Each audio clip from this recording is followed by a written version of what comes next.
ఆదికాండ గ్రంథం 21వ అధ్యాయం మొదటి నుండి 21 వరకు చదువుకుందాం. ఆదికాండ గ్రంథం 21వ అధ్యాయము మొదటి నుండి 21 వరకు. యెహోవా తాను చెప్పిన ప్రకారము షారాను దర్శించెను. యెహోవా తానిచ్చిన మాట చొప్పున షారాను గూర్చి చేసెను. ఎట్లనగా దేవుడు అబ్రహాముతో చెప్పిన నిర్ణయ కాలములో షారా గర్భవతి అయి అతని ముసలితనమందు అతని కుమారుని కనెను. అప్పుడు అబ్రహాము తనకు పుట్టినవాడును తనకు షారా కనినవాడునైన తన కుమారునికి ఇస్సాకు అను పేరు పెట్టెను. మరియు దేవుడు అబ్రహాము కాజ్ఞాపించిన ప్రకారం అతడు 8 దినముల వాడైన ఇస్సాకు అను తన కుమారునికి సున్నతి చేసెను. అబ్రహాము కుమారుడైన ఇస్సాకు అతనికి పుట్టినప్పుడు అతడు 100 ఏండ్ల వాడు. అప్పుడు షారా, దేవుడు నాకు నవ్వు కలగజేసెను, వినువారెల్లా నా విషయమై నవ్వుదురనెను. మరియు షారా, పిల్లలకు స్తన్యమిచ్చునని ఎవరు అబ్రహాముతో చెప్పును? నేను అతని ముసలితనమందు కుమారుని కంటిని గదా అనెను. ఆ పిల్లవాడు పెరిగి పాలు విడిచెను. ఇస్సాకు పాలు విడిచిన దినమందు అబ్రహాము గొప్ప విందు చేసెను. అప్పుడు అబ్రహామునకు ఐగుప్తురాలైన హాగరు కనిన కుమారుడు పరిహసించుట షారా చూచి, ఈ దాసిని దీని కుమారుని వెళ్ళగొట్టుము, ఈ దాసి కుమారుడు నా కుమారుడైన ఇస్సాకుతో వారసుడై ఉండని అబ్రహాముతో అనెను. అతని కుమారుని బట్టి ఆ మాట అబ్రహామునకు మిక్కిలి దుఃఖము కలగజేసెను. అయితే దేవుడు ఈ చిన్నవాడిని బట్టి నీ దాసిని బట్టి నీవు దుఃఖపడవద్దు, షారో నీతో చెప్పు ప్రతి విషయంలో ఆమె మాట వినుము, ఇస్సాకు వలన అయినదే నీ సంతానం అనబడును, అయినను ఈ దాసి కుమారుడును నీ సంతానమే గనుక అతనికి కూడా ఒక జనముగా చేసేదని అబ్రహాముతో చెప్పాను. కాబట్టి తెల్లవారినప్పుడు అబ్రహాము లేచి ఆహారమును నీళ్ళ తిత్తిని తీసుకుని ఆ పిల్లవానితో కూడా హాగరును అప్పగించి ఆమె భుజం మీద వాటిని పెట్టి ఆమెను పంపివేశాను. ఆమె వెళ్ళి బెయేర్షెబా అరణ్యంలో ఇటు అటు తిరుగుచుండెను. ఆ తిత్తిలోని నీళ్లు అయిపోయిన తర్వాత ఆమె ఒక పొద క్రింద చిన్నవాడిని పడవేసి, ఈ పిల్లవాడిని చావు నేను చూడలేని అనుకుని వింటివేత దూరం వెళ్ళి అతనికి ఎదురుగా కూర్చుండెను. ఆమె ఎదురుగా కూర్చుండి ఎలుగెత్తి ఏడ్చెను. దేవుడు ఆ చిన్నవాని మొరను వినెను. అప్పుడు దేవుని దూత ఆకాశము నుండి హాగరును పిలిచి, హాగరు, నీకేమి వచ్చినది? భయపడుకుమో, ఆ చిన్నవాడున్న చోట దేవుడు వాని స్వరము విని ఉన్నాడు. నీవు లేచి ఆ చిన్నవాని లేవనెత్తి నీ చేత పట్టుకొనము, వారిని గొప్ప జనముగా చేసేదనని ఆమెతో అనెను. మరియు దేవుడు ఆమె కన్నులు తెరిచినందున ఆమె నీళ్ళ ఊట చూచి వెళ్ళి ఆ తిత్తిని నీళ్లతో నింపి చిన్నవానికి త్రాగనిచ్చెను. దేవుడు ఆ చిన్నవానికి తోడై ఉండెను. అతడు పెరిగి పెద్దవాడై ఆ అరణ్యములో కాపురముండి వీలుకాడాయను. అతడు పారాను అరణ్యములో ఉన్నప్పుడు అతని తల్లి ఐగుప్తు దేశము నుండి ఒక స్త్రీని తెచ్చి అతనికి పెళ్లి చేసెను. చిన్న మాట ప్రార్థన చేద్దాం ప్రభు సహాయం కొరకై. కరుణా సంపన్నుడా, కృపగల మా దేవా, మీకు స్తుతులు స్తోత్రములు చెల్లిస్తూ ఉన్నాం. భక్తుల జీవితాలు మాకు ప్రోత్సాహకరంగా, మా జీవితాన్ని బలపరిచేవిగా మీరు చరిత్రలో ఉంచినందుకు మీకు స్తోత్రం.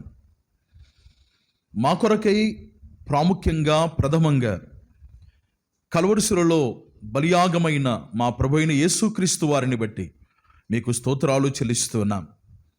ఆ రీతిగా ప్రభువైన యేసుక్రీస్తునందు విశ్వాసముంచిన వారుగా లోకములో తమకు శ్రమలు ఎదురైనప్పుడు, ఆటంకాలు కలిగినప్పుడు, ఇబ్బందులు ప్రజలు పెట్టినప్పుడు, అనేక రకమైన బాధలు కలిగించినప్పుడు భక్తులు మీ కొరకై నమ్మకంగా జీవించగలిగారు, మిమ్మల్ని గణపరచగలిగారు, చివరికి మీ కొరకై ప్రాణాన్ని త్యాగం చేయగలిగారు.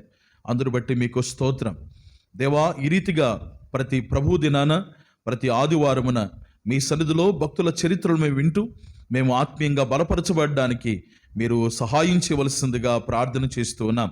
మీ దాసును కూడా మీరు బలపరిచి సరైన సిద్ధపాటు కలిగి దేవా, మీ భక్తుల గురించిన సంగతులు తేటగా తెలియజేయడానికి ఇంకనూ కావలసిన కృపను మీరు అనుగ్రహించవలసిందిగా ప్రార్థన చేస్తూ ఉన్నాం. ప్రియ తండ్రి, ఉదయకాల సమయంలో మీ వాక్యం మేము చదువుకున్నాం. ఆదికాండ గ్రంథంలో అబ్రహాము కుటుంబ జీవితంలో జరిగిన సంఘటనలు మేము చదవడానికి మీరు కృపను చూపించారు నాయన. అందును బట్టి మీకు స్తోత్రాలు. మీ పక్షాన్ని నిలబడిన మీ దీనదాసుని దయతో మీరు జ్ఞాపకం ఉంచుకొని అవసరమైన రీతిగా మాత్రమే మీరు వాడుకొని మీ నామానికి మహిమ, మాకందరికి క్షేమాన్ని మీరు కలిగించవలసిందిగా ప్రార్థన చేస్తూ రక్షకుడు, విమోచకుడు, ప్రాణప్రియుడైన యేసునాథుని శ్రేష్టమైన నామమున స్తోత్రించి ప్రార్థిస్తున్నాము తండ్రి, ఆమెన్. ఆమెన్. దేవుని మహాకృపను బట్టి మనము ప్రతి ఆదివారమున ఆదికాండంలో అన్నదమ్ములు అనే ప్రధాన శీర్షికలో భాగంగా ఆదికాండంలో మనకు కనబడుతున్న అన్నదమ్ముల చరిత్రలు మనం పరిశీలిస్తూ అందులో ఆత్మీయ పాఠాలు మనం నేర్చుకుంటూ ఆత్మీయంగా బలాభివృద్ధి పొందడానికి దేవుడు కృప చూపుతూ మనం నడిపిస్తూ ఉన్నాడు. అందును బట్టి ఆయనకి అనంతమైన మహిమ ప్రభావాలు కలుగునుగాక. ఈ దినాన మనం చదువుకున్న వచన భాగాలు బైబిల్ చదివే వారముగా మనకందరికీ క్రొత్త సంగతులేం కాదు. మూడవ జంటను మనం చూడబోతున్నాం. మొదటి జంటగా కయ్యను హేబేలును మనం గమనించాం. ఆ తర్వాత షేతు, హాము, యాపేతు అనే ముగ్గురు గురించి కూడా మనము ఆలోచన చేయగలిగాం. అనేక ఆత్మీయ పాఠాలు నేర్చుకోవడానికి ప్రభువారు సహాయం చేశారు. ఈ దినాన మనము అబ్రహాము కుమారులైన ఇష్మాయేలు, ఇస్సాకు గురించిన సంగతులు మనం చదువుకున్నాం. ఇష్మాయేలు గురించిన సంగతులు లేఖనాల్లో అక్కడక్కడ మనకు కనబడతాయి. ఇస్మాయిల్ గురించిన ప్రస్తావన ఆదికాండంలో చాలాసార్లు కనబడుతుంది. కొత్త నిబంధనలో మరొక పర్యాయం పౌలు ద్వారా దేవుడు ఆ సంగతులు తెలియచేస్తాడు. నేను వరుసగా ఇస్మాయేలు సంగతి ఎక్కడైతే ప్రస్తావించబడిందో ఆ వచనాలు చెప్తూ ఉండగా ఆసక్తి గల వారు రాసుకోండి. తద్వారా మీరు కూడా వ్యక్తిగతంగా ధ్యానం చేసి సందేశాల కొరకై సిద్ధపడడానికి అది ఎంతగానో ఉపయోగపడుతుంది. ఇస్మాయిల్ గురించిన ప్రస్తావన ఇప్పుడు మనం చదువుకున్న వచన భాగంలో మాత్రమే కాకుండా అంతకంటే ముందు వచ్చిన భాగాల్లో కూడా ఇస్మాయిల్ గురించిన ప్రస్తావన మనం చూస్తాం. 16వ అధ్యాయం 9వ వచనం నుండి 16 వరకు కూడా ఇస్మాయిల్ యొక్క ప్రస్తావన మనం చూస్తాం. 16వ అధ్యాయం 9 నుండి 16, 16వ అధ్యాయం 9 నుండి 16. ఆ తర్వాత 17వ అధ్యాయం 18వ వచనం నుండి 26 వరకు, 17వ అధ్యాయం 18వ వచనం నుండి 26 వరకు. ఆ తదుపరి ఇప్పుడు మనం చదువుకున్న వచన భాగాలు అనగా 21వ అధ్యాయం 9వ వచనం నుండి 21 వరకు ఇష్మాయిలు ప్రస్తావన మనం చూడగలం. ఆ తర్వాత 25వ అధ్యాయం 25వ అధ్యాయము 9వ వచనంలోను, అదే 25వ అధ్యాయం 12 నుండి 18 వరకు ఇస్మాయిలు గురించిన ప్రస్తావన మనం చూడగలం. ఆ తర్వాత పాత నిబంధనలో చిట్ట చివరిసారి ఆదికాండం 28వ అధ్యాయం 9వ వచనంలో ఇష్మాయేలు ప్రస్తావన కనబడుతుంది. ఏశావు వివాహం చేసుకోవడానికి తాను తల్లిదండ్రులను దుఃఖపెట్టడానికి పూనుకొని ఇష్మాయేలు కుమారుని కుమార్తెను తాను చేసుకోవడానికి వెళ్ళాడు అనే ప్రస్తావన 28వ అధ్యాయం 9వ వచనంలో మనం చూడగలం. ఆ తర్వాత కొత్త నిబంధన గ్రంథంలో గలతీ పత్రిక 4వ అధ్యాయం, గలతీలకు రాయబడిన పత్రిక 4వ అధ్యాయం 22వ వచనం నుండి 31 వరకు మనము ఇష్మాయేలు సంగతిని గురించి మనం చూడగలం. గలతీ పత్రిక 4వ అధ్యాయం 22 నుండి 31 వరకు మనం చూడగలం. ఇష్మాయేలు అనే ఆ పేరుకు అర్థం ఏంటంటే దేవుడు వినును, గాడ్ లిజన్, దేవుడు వినును. ఆదికాండం 16వ అధ్యాయంలో హాగరు షారా పెట్టిన శ్రమను బట్టి ఆ ఇంట్లోండి పారిపోయి అరణ్యములో సంచరిస్తున్నప్పుడు దేవుడు ప్రత్యక్షమై నీవు హాగరు కదూ అని పలకరించి హాగరును తాను దీవించిన ఆ భాగంలో హాగరు కనబోయే కుమారునికి ఏ పేరు పెట్టాలో అనే సంగతిని దేవుడు ముందుగానే హాగరుకు తెలియచేశాడు. ఆ పేరు చెప్పిన ఆ సందర్భంలో అనగా 16వ అధ్యాయం 11వ వచనంలో ఇష్మాయేలు అనే పేరు దగ్గర సంఖ్య వేయబడి కింద రాయబడింది దేవుడు వినును, దేవుడు ఆలకించును అనే అర్థముతో కూడుకున్న పదం ఇష్మాయేలు అనే మాటకు అర్థముగా మనం చూడగలం. ఇష్మాయేలు అబ్రహాము కుటుంబంలో మొదటి సంతానం. ఇష్మాయేలు వాగ్దాన పుత్రుడు కాదు. ఆ సంగతులు తేటగా మనము గలతీ పత్రికలో మనం చూడగలం. ఇస్సాకు గురించి, ఇస్మాయిలు గురించి రాయబడిన మాట ఏంటంటే అతడు శరీర సంబంధమైన వాడు, శరీరమును బట్టి పుట్టినవాడు అని గలతీ పత్రికలో మనం చూడగలం. ఇష్మాయేలు పుట్టుక వెనక చరిత్ర క్లుప్తంగా మనం జ్ఞాపకం చేసుకుంటే దేవుడు అబ్రహామును పిలిచాడు. ఊరు అనే ప్రదేశం నుండి అబ్రహామును అతని తండ్రిని దేవుడు పిలిచాడు. తండ్రి ప్రయాణమై తాను వస్తూ మార్గమధ్యంలో తాను చనిపోతాడు. ఆ తర్వాత అబ్రహాముకు ప్రత్యేకమైన పిలుపు దేవుడు అనుగ్రహించిన వాడుగా మనం ఆదికాండం 12వ అధ్యాయం ప్రారంభ వచనాల్లో మనం చూడగలం. దేవుడు అబ్రహామును పిలిచి నేను నీకు చూపించే దేశానికి వెళ్ళాలి అని దేవుడు అబ్రహాముకు సలహా ఇచ్చాడు. దేవుడు అబ్రహాం మాటకు విధేయత కనపరిచి దేవుడు చూపించే దేశానికి ప్రయాణమై వెళుతూ ఉన్నాడు. మార్గ మధ్యంలో కరువు కలిగింది. కరువు కలిగినప్పుడు పిలిచిన దేవుని మీద ఆధారపడకుండా తన సొబుద్ధిని ఆధారం చేసుకొని అబ్రహాము నేరుగా పక్కన ఉన్న ఐగుప్తు దేశానికి తాను వెళ్ళాడు. ఎప్పుడైతే ఐగుప్తు దేశంలో తాను ప్రవేశించాడో దేవుని సెలవు లేకుండా దేవునికి విరోధమైన ఆలోచనలు అబ్రహాము మనస్సులో మొలిచినట్లుగా మనం చూస్తాం. ఐగుప్తుకు వెళ్ళిన తర్వాత ఐగుప్తు యొక్క గుణాన్ని ఎరిగిన అబ్రహాము తన భార్య అయిన శారాయి తన భార్యగా పిలిపించబడడానికి ఇష్టపడక తన భార్యను ఏదో రకంగా ఒప్పిస్తాడు. ఒకవేళ ఐగుప్తులు నిన్ను ఎవరని అడిగినప్పుడు నీ గురించిన సంబంధాన్ని అడిగినప్పుడు నీవు నాకు చెల్లి అని నేను చెప్తాను, నేను నీకు అన్న అని నువ్వు చెప్పాలి. ఎందుకంటే ప్రాణ భయము చేత అబ్రహాము అక్కడ అబద్ధమాడడానికి తాను ఇష్టపడిన వారుగా మనం చూస్తాం. ఎందుకంటే ఐగుప్తీయులు వారు చాలా క్రూరులుగా కనబడతారు. ముఖ్యంగా ఐగుప్తు రాజులు స్త్రీలోలులుగా ఉన్నట్లుగా చరిత్ర కూడా తెలియజేస్తూ ఉంది.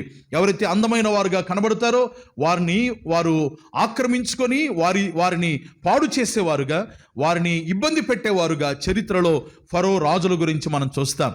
కాబట్టి అబ్రహాము తాను తన భార్య విషయమైన అభ్యంతరాన్ని కలిగి ఉండి తన ప్రాణం కొరకు తన భార్య వేరే వారి చెరకు వెళ్ళడానికి కూడా తాను ఏమాత్రం ఇబ్బంది పడకుండా అబద్ధమాడడానికి తాను పూనుకున్నవాడుగా మనం చూస్తాం. 15వ అధ్యాయంలో అనగా అబ్రహాము 12వ అధ్యాయంలో పిలువబడినప్పుడు ఎంతో విశ్వాసిగా తాను కనబడతాడు. దేవుని మాటను పూర్తిగా నమ్మినవాడుగా కనబడతాడు. ఆ తర్వాత జరిగిన సంఘటనలు బట్టి, ఎదురైన పరిస్థితులను బట్టి అతడు తన విశ్వాసాన్ని కోల్పోయిన వాడుగా, ఒక అల్ప విశ్వాసిగా, ఒక అవిశ్వాసిగా తాను ప్రవర్తించినట్లుగా మనం చూస్తాం. ఎప్పుడైతే ఐగుప్తుకు అబ్రహాము వెళ్ళాడో ఆటోమేటిక్గా అబ్రహాము ఆలోచించినట్లుగానే అబ్రహాము భార్య అయిన శారాను ఐగుప్తు రాజు తన ఇంటికి పిలుచుకుంటాడు. ఇంటికి పిలుచుకున్న తర్వాత ఐగుప్తు రాజు ఎంత కృతజ్ఞత గలవాడంటే ఆ స్త్రీని ఉచితంగా తాను స్వీకరించడానికి ఇష్టపడక ఆ స్త్రీని బట్టి అబ్రహాముకు మేలు జరిగించిన వాడుగా ఉంటాడు. ఒకసారి ఆ మాట కూడా మనం ఈ సందర్భంగా చదువుకుందాం. అబ్రహాము గురించిన చరిత్రలో ఆ మాట మనం చూడండి. మొదటి అధ్యాయంలో మనము చూడగలం. 12వ అధ్యాయం 15వ వచనాన్ని చదువుదాం. 12వ అధ్యాయం 15వ వచనం. ఫరో యొక్క అధిపతులు ఆమెను చూచి ఫరో ఎదుట ఆమెను పొగిడిరు గనుక ఆ స్త్రీ ఫరో ఇంటికి తేబడెను. అతడు ఆమెను బట్టి అబ్రహామునకు మేలు చేసెను. గమనించాలి, ఎప్పుడైతే ఆ స్త్రీ అనగా శారా ఫరో ఇంటికి తేబడిందో అప్పుడు ఆ స్త్రీని బట్టి, ఆమెను బట్టి అబ్రహాముకు మేలు చేసిన ఎవరు? ఫరో మేలు చేశాడు. అందువలన ఆ మేలును బట్టి జరిగింది ఏంటంటే అతనికి గొర్రెలు, గొడ్లు, మగగాడిదలు, దాసులు, పనికత్తెలు, ఆరుగాడిదలు, ఒంటెలు ఇయ్యబడెను. ఇది పెద్ద ఆస్తి అండి. ఎవరి ద్వారా అబ్రహాముకి ఇవ్వబడుతుందంటే ఐగుప్తు రాజు ద్వారా అబ్రహాముకి ఇవ్వబడింది. ఎవరిని బట్టి? శారాయిని బట్టి. ఫరో ఆమెను బట్టి అబ్రహాముకు మేలు చేశాడు. ఆ మేలు ఫరో దృష్టిలో మేలు, కానీ అబ్రహాము జీవితంలో ఒక కీడును తెచ్చినట్లుగా మనం గమనించాలి. ఐగుప్తు నుండి ఆ ఫరో గొడ్లను, మగగాడిదలను, ఆరుగాడిదలను, దాసులను, పనికత్తెలను, ఒంటెలను ఇచ్చాడు. శారాను తాను తీసుకొని అబ్రహాముకి ఇవన్నీ ఇచ్చాడు. ఆ తర్వాత దేవుడు ఫరోను గద్దించినట్లుగా, బాధించినట్లుగా మనం చూస్తాం 17వ వచనంలో. అయితే యెహోవా అబ్రాము భార్య అయిన శారాయిని బట్టి ఫరోను అతని ఇంటి వారిని మహావేదనల చేత బాధించాను. 18వ వచనం చూడండి. అప్పుడు ఫరో అబ్రామును పిలిపించి, నీవు నాకు చేసినదేమిటి? ఈమె నీ భార్య అని నాకెందుకు తెలపలేదు? తెలిపింది ఎవరండి భార్య అని? దేవుడు చెప్పాడు కదండి. అబ్రాము చెప్పకపోయినా దేవుడు ఈమె అబ్రాము భార్య అని ఫరోకు తేటతెల్లం చేశాడు, బాధించాడు ఫరో కుటుంబాన్ని. ఇప్పుడు ఫరో ఏం చేశాడంటే, ఈమె నీ భార్య అని నాకెందుకు తెలపలేదు? ఈమె నా సహోదరుని ఎలా చెప్పితివి? నేను ఆమెను నా భార్యగా చేసుకుందనేమో. అయితేనేమి, ఇదిగో నీ భార్య, ఈమెను తీసుకొని పొమ్మని చెప్పాను. ఏ స్త్రీనైతే ఫరో తీసుకున్నాడో ఆ స్త్రీని తిరిగి అబ్రహాము చేతికి అప్పగించాడు. అయితే అబ్రహాము ఏవైతే ఫరో నుండి తీసుకున్నాడో అది తిరిగి ఫరోకు ఇవ్వలేదు. షారాయి అబ్రాహాముకి ఇవ్వబడింది. షారాయిని బట్టే ఫరో ఈ ఆస్తినంతా ఇచ్చాడు. షారాయి తిరిగి ఇవ్వబడిన తర్వాత అబ్రాహాము చేయవలసిన పని ఏంటంటే షారాను బట్టి తాను ఏదైతే పొందాడో అదంతా తిరిగి ఇవ్వాలి. కానీ ఇవ్వలేదు. ఆస్తి అనేది అలాంటి ఆశను పుట్టిస్తుంది. ధనం అనేది మనిషి తీర్మానాలు మారడానికి ఎంతగానో కారణమవుతుంది. ఉచితంగా పొందింది కదండి రక్షణ తప్ప మిగతాది ఏదైనా మన జీవితాల్లో కీడు కలిగించేదిగా ఉంటుంది ఏదో ఒక దినాన. ఈ మాట గుర్తుపెట్టుకోవాలి. కాబట్టి దేవుని పిల్లలుగా ఏదైతే మనము త్యజించాలో, ఏదైతే మన దగ్గర ఉండకూడదో దాన్ని తిరిగి వెంటనే ఇచ్చేసేవారుగా ఉండాలి. ఇది అబ్రాహాము జీవితాన్ని బట్టి మనం నేర్చుకునే పాఠం. ఇప్పుడు ఐగుప్తు స్త్రీ అయిన హాగరు షారాయికి దాసురాలుగా ఇవ్వబడింది. హాగరు అబ్రహాము ఇంట్లో ఒక దాసిగా పెరుగుతూ ఉంది. అక్కడే నివసిస్తూ ఉంది. ఆమెకు ఆహార విషయంలో, వస్త్రాల విషయంలో అబ్రహామే బాధ్యత తీసుకున్నాడు. ఆ కుటుంబంలో ఉన్న దాసులందరినీ పోషించవలసిన బాధ్యత అబ్రహాముది కనుక హాగరు కూడా ఆ విధంగా పోషించబడుతుంది. కానీ ఒకానొక దినాన షారాయికి ఒక దుష్ట తలంపు కలిగింది. దేవుడు వాగ్దానం చేశాడు. ఆయన పిలిచినప్పుడే చెప్పాడు, నిన్ను గొప్ప జనముగా చేస్తాను అని వాగ్దానం చేశాడు. కానీ ఏళ్ళు గతించిపోతున్నా దేవుడు వాగ్దానం అబ్రహాము జీవితం నెరవేర్చబడలా. అబ్రహాముకు సంతానం కలగల. ఆ ముందు అధ్యాయంలో అనగా 15వ అధ్యాయంలో దేవుడు అబ్రహాముతో మాట్లాడుతూ చూడండి. 15వ అధ్యాయం, ఆదికాండ గ్రంథం 15వ అధ్యాయం. ముందు చరిత్ర ఉపోద్ఘాతంగా నేను తెలియజేస్తున్నాను. తర్వాత ఇష్మాయిల్ గురించి ఒక 2 మాటలు మనం విని సందేశాన్ని ముగించుకుంటాం. ఆదికాండం 15వ అధ్యాయంలో దేవుని మీద అబ్రహామును అతడు యెహోవాను నమ్మెను, అది అతనికి నీతిగా ఎంచెను. అతడు యెహోవాను నమ్మెను, అది అతనికి నీతిగా ఎంచెను. ఈ భాగంలో మరలా అబ్రహాముతో దేవుడు మాట్లాడుతూ నీ సంతానాన్ని ఆకాశపు నక్షత్రాల వలనే చేస్తానన్నాడు. అది వాగ్దానం దేవుని చేత. 16వ అధ్యాయంలో ప్రారంభం మనం గమనిస్తాం. అబ్రాహాము భార్య అయిన షారాయి అతనికి పిల్లలు కనలేదు. ఆమెకు హాగరును ఐగుప్తురాలిన దాసి ఉండెను. ఈ భాగంలో షారా ఇంకా పిల్లలు కనలేదు. దేవుడు వాగ్దానం చేశాడు, దేవుడు మాట ఇచ్చాడు. ఆ మాట నెరవేర్చబడేంత వరకు షారాయి అబ్రాము ఇద్దరు ఓపికతో ఉండాలి. కానీ షారాయి ఓపిక లేని స్త్రీగా కనబడుతుంది. షారాయి ఓపిక లేని స్త్రీగా కనబడుతుంది. సంతానం విషయంలో ఈ షారా తొందరపాటు తీర్మానం తాను తీసుకున్నది. ఆమె తీసుకున్న తీర్మానం ఏంటంటే అబ్రాముతో మాట్లాడుతూ, నా దాసి అయిన హాగరు ఉంది కదా, ఆమెతో నువ్వు వెళ్తే ఆమెను బట్టి దేవుడు నా కుమారుని అనుగ్రహిస్తాడు. చూడండి, ఆ మాట కూడా చదువుదాం.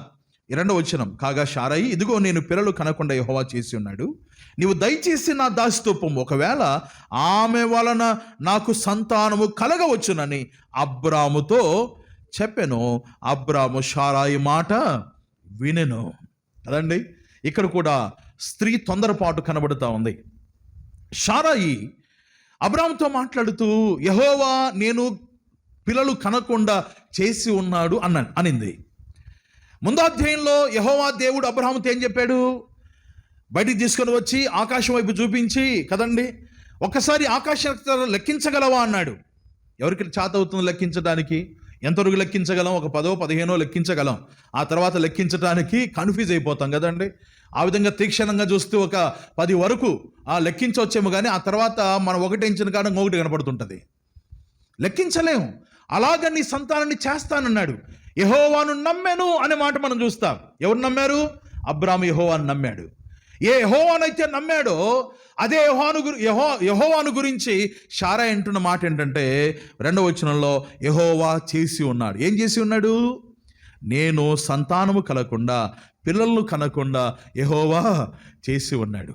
ఏ యెహోవా అయితే వాగ్దానం చేశాడో సంతానం కలుగుతుందని, ఆ యెహోవా నేను సంతానం కలగకుండా చేసి ఉన్నాడు అన్నప్పుడు నమ్మిన అబ్రాము పలకవలసిన మాట ఏంటంటే, షారాయి ఎందుకమ్మా అట మాట్లాడుతున్నావు? నేను దేవుని నమ్మాను, నా విశ్వాసాన్ని కూడా చెడగొట్టడానికి నువ్వు ప్రయత్నం చేస్తున్నావా? నేను దేవుణ్ణి నమ్మాను, దేవుడు నాది నాకు నీతిగా ఎంచాడు, నేను దేవుని దృష్టిలో నేను నీతిగా కనబడుతున్నప్పుడు ఎందుకు ఈ ఆలోచన చేస్తున్నావు? మన దేవుణ్ణి సంపూర్ణంగా నమ్మాలి, ఆ దేవుడు పలానే సూచన నాకు చూపించాడు అని శారాయితో చెప్పవలసిన అబ్రాము శారాయి మాట వినెను. శారాయి మాట వినెను. ఒక పురుషునిగా తన లోపాన్ని ఇక్కడ తాను బయటపెట్టిన వాడుగా ఉన్నాడు. శారా సంతాన విషయంలో తాను పొరపాటు చేసిందిగా ఉంటే, అబ్రాము స్త్రీ విషయంలో పొరపాటు చేసిన వాడుగా కనబడతాడు. పురుష లక్షణం అది, పురుష లక్షణం అది. అబ్రాము జాగ్రత్త పడవలసిన వాడు, దేవుని వాగ్దాన నెరవేర్పు కొరకై కనిపెట్టవలసిన వాడు. కానీ శారాయి మాట విన్నాడు. శారాయి మాట ప్రకారం హాగరుతో వెళ్ళాడు. హాగరు గర్భం ధరించింది కదండి, హాగరు గర్భం ధరించింది. ఎప్పుడైతే హాగరు గర్భము ధరించిందో అప్పుడు శారాయి ఈమె దృష్టిలో ఎట్ట కనపడుతుందంటే ఆఫ్టర్ ఆల్ లాగా కనపడుతుంది. ఆఫ్టర్ ఆల్ ఆ కింద వచ్చిన మనం గమనిస్తే శారా నువ్వు బట్టి హాగరు ఏం చేసిందో రాయబడింది చూడండి, నీచమైనదిగా కనబడుతుందట. చూద్దాం, ఆ వచనాన్ని చదువుదాం. ఆ వచనాన్ని మనము కరెక్ట్గా చదువుకుందాం. 4వ వచనంలో, అతడు హాగరుతో పోయినప్పుడు ఆమె అది గర్భవతి ఆయను, అది తాను గర్భవతినని తెలుసుకొనినప్పుడు దాని యజమానురాలు దాని దృష్టికి నీచమైనదాయను. నీచమైనదాయను అంటే ఇప్పుడు శారా కంటే నేనే గొప్ప, నేను కదండి సాధించాను, నేను విజయం సాధించాను, నీవు నాకంటే చేతగాని దానివి అని నిర్లక్ష్య పెట్టింది, నీచమైన దానిగా చూసింది. ఇక ఆమెను చూస్తున్నప్పుడు నాకు అనిపించింది, మాట చదువుతున్నప్పుడు, హాగరు ఎంత విరవిగి నడిచేదో కదండి. గర్భం వచ్చిన తర్వాత హాగరు ఆమె ముందు ఎంత విరవిగి నడిచేదో. పని చేయడానికి బొత్తిగా ఒప్పుకునేది కాదు. ఎందుకు? ఆమె ప్రెగ్నెంట్, నేను గర్భవతిని, నేనేం పని చేస్తాను, నువ్వే చేసుకో, నీకు పిల్లలు లేరు అని అనిందేమో. మనకు రాయబడలేదు ఇక్కడ. నీచమైనదిగా కనబడింది. మామూలుగా అయితే యజమానులకు దాసులు నీచమైన వారు, తృణీకరించబడతారు. యజమానికి దాసుడు కానీ దాసురాలు కానీ ఎలాంటి ఆలోచన చెప్పడానికి లేదు. వారి మాట సంపూర్ణంగా వినాలి. ఎదురు మాట్లాడడానికి కానీ సలహా చెప్పడానికి కానీ అవకాశం లేదు. కానీ ఇప్పుడు హాగరు గర్భవతి అయిన తర్వాత శారా ఆమె దృష్టికి నీచమైనది అయిపోయింది. ఎంత ఘోరమైన సంగతి అండి. ఏ ఇంట్లో దాసురాలుగా పెరుగుతుందో, ఏ ఇంట్లో ఆహారం స్వీకరిస్తుందో, ఏ ఇంటి ద్వారా పోషించబడుతుందో, ఏ యజమానుల దగ్గర దాసిగా ఉందో, ఆ యజమానురాలు తన దృష్టికి నీచమైందిగా కనబడతా ఉంది. ఇది మానవ గుణం. ఒక స్త్రీ గుణం మనం చూసాం, రెండవదిగా పురుష గుణం మనం చూసాం. ఇది మానవ సహజ గుణం. ఒకరు పడిన తర్వాత తాను హెచ్చించబడ్డానికి, తాను దీవెన పొందడానికి మూల కారకులు ఎవరో వారు నిర్లక్ష్యం చేస్తారు, కృతజ్ఞత లేని వారుగా ఉంటారు. ఇది మానవ స్వభావం. హాగరులో మానవ స్వభావం, మరొక మాటలు చెప్పాలంటే శరీర స్వభావం కనబడుతూ ఉంది. హాగరు కనిన కుమారులు కూడా శరీర స్వభావం కనబడుతూ ఉంది. తల్లిదండ్రులను బట్టే కదండి స్వభావాలు అనేవి పిల్లలకు సంక్రమిస్తాయి. ఇప్పుడు మనం చదువుకున్న వచ్చిన భాగంలో ఇష్మాయేలు గురించిన ప్రస్తావన మనం చూస్తున్నాం. ఎన్నో వచనంలో చూడండి, 8వ వచనంలో, అనగా 21వ అధ్యాయం, ఆదికాండం 21వ అధ్యాయం 8వ వచనంలో, ఆ పిల్లవాడు పెరిగి పాలు విడిచెను. ఏ పిల్లవాడు? ఇస్సాకు. ఇష్మాయిల్ కాదు, ఇస్సాకు. ఇస్సాకుకు ఇష్మాయేలుకు దాదాపు 13 ఏండ్ల తేడా, 13 లేక 14 ఏండ్ల తేడా. ఇష్మాయేలును హాగరు కనినప్పుడు అబ్రాము వయస్సు రాయబడింది చూడండి. అబ్రాము వయస్సు 86 సంవత్సరాలు. 16వ అధ్యాయం చివరి భాగంలో కనబడుతుంది, చివరి వచనంలో. హాగరు అబ్రామునికి ఇష్మాయేలును కనినప్పుడు అబ్రాము 86 ఏండ్ల వాడు, 86 సంవత్సరాలు. ఆ తర్వాత ఇస్సాకును దేవుడు అబ్రాహాముకి ఇచ్చినప్పుడు అతని వయసు ఎంతండి? 100 సంవత్సరాలు కదండి. 100 సంవత్సరాలు అంటే తేడా ఎంత? దాదాపు 14 సంవత్సరాలు. ఇష్మాయేలుకు ఇస్సాకు తేడా 14 సంవత్సరాలు. మనం ఈ కాలంలో చెప్పాలంటే 14 సంవత్సరాలు ఏ తరగతి చదువుతాడు? 14 సంవత్సరాల వాడు 9th క్లాస్ కదండి, 9వ తరగతి విద్యార్థి కదండి, మంచి వయసే. ఇప్పుడు ఆ అబ్బాయి ఎవరున్నారు? అబ్రహాం, నువ్వు ఎన్నో తరగతి? ప్రాతకోట అబ్రహాం 9th అట్లా ఉంటాడు కదండి, ఆ వయసు. ఒకసారి చూడండి ఆ అబ్బాయి వైపు, 9th క్లాస్ ఆ అబ్బాయి ఆ వయసులో ఉంటాడు, అంత ఎత్తులో ఉంటాడు, రైట్. ఇప్పుడు ఇష్మాయేలుకు అంత వయసు. ఇస్సాకు పాలు విడిచెను. పాలు విడిచెనంటే ఎన్ని సంవత్సరాలు సాధారణంగా చెప్పుకుంటాం? 3 లేక 5 సంవత్సరాలు. సరే 5 సంవత్సరాలు వేసుకుందాం. 5 సంవత్సరాల పిల్లలు సండే స్కూల్లో ఉన్నారు, ఇప్పుడు లేరు ఇక్కడ చూపించడానికి. ఇప్పుడు 14 ఏళ్ల వయసు గల ఇష్మాయేలు, 5 సంవత్సరాల వయసు గల ఇస్సాకు, వీరిద్దరూ ఎవరి కుమారులు? అబ్రహాము కుమారులు. వారిద్దరు ఏమవుతారు? అన్నదమ్ములు అవుతారు. ఇప్పుడు పెద్దవాడు చిన్నవాడిని ఏ విధంగా చూసుకోవాలి? ప్రేమగా చూసుకోవాలి. సాధారణంగా మనం చూస్తాం, ఇంట్లో పెద్ద పిల్లలు పుట్టిన తర్వాత, రెండవ సంతానం కలిగిన తర్వాత ఆ పిల్లలు ఆ చిన్న పిల్లలు ఎంత ముద్దు చేస్తూ ఉంటారో. ముద్దు చేస్తారు, అదే సమయంలో ఎప్పుడో కనబడకుండా గుద్దు కూడా గుద్దుతారు, చూస్తూ ఉంటాం అప్పుడప్పుడు కదండి. పెద్ద పిల్లలు సాధారణంగా తమకంటే వెనక పుట్టిన వారిని చాలా అల్లారు ముద్దరుగా చూసుకుంటా ఉంటాడు, ముద్దు పెట్టుతూ ఉంటాడు, గెలుతూ ఉంటాడు, కాళ్ళు లాగుతూ ఉంటాడు కదండి. ఎంతో ఒరే పోద్దురా అంటే అక్కడికి పోతాడు కదండి. చిన్నపిల్లలు అంటే పెద్దరికి చిన్న వయసులో చాలా ఇష్టంగా ఉంటారు. అంత మాత్రమే కాకుండా 14 ఏళ్ల వయసులో కదండి, అంటే ఇస్సాకు జన్మించినప్పుడు అప్పటికి ఎంత వయసు ఉంటుంది? ఎవరికి? ఇష్మాయిలుకు ఇంతవరకు మనం చెప్పుకో 14 ఏండ్లు. ఇప్పుడు ఇస్సాకు పాలు విడిచిన సమయానికి ఒక 5 ఏళ్ళు వేసుకుంటే అప్పుడు ఇష్మాయిల్కి ఎంత వయసు అండి? 19 సంవత్సరాలు. ఓకే, ఇది కరెక్ట్ లెక్క. 19 సంవత్సరాలప్పుడు కదండి, ఏ తరగతి? 19 సంవత్సరాలకు ఇంటర్మీడియట్ కదండి, ఇంటర్మీడియట్ వయసు అనమాట. ఇంటర్మీడియట్ చదువుతున్న ఇష్మాయిలు 5వ తరగతి 0 క్లాసులో చేరిన ఇస్సాకు అనుకోవచ్చు అనమాట. ఇలాంటి వయసులో వారు ఇద్దరు ఉన్నారు. ఇప్పుడు ఇష్మాయేలు ఏం చేశాడు? ఇక్కడ రాయబడింది, ఇస్సాకు పాలు విడిచినప్పుడు అబ్రహాము మంచి విందు చేశాడు.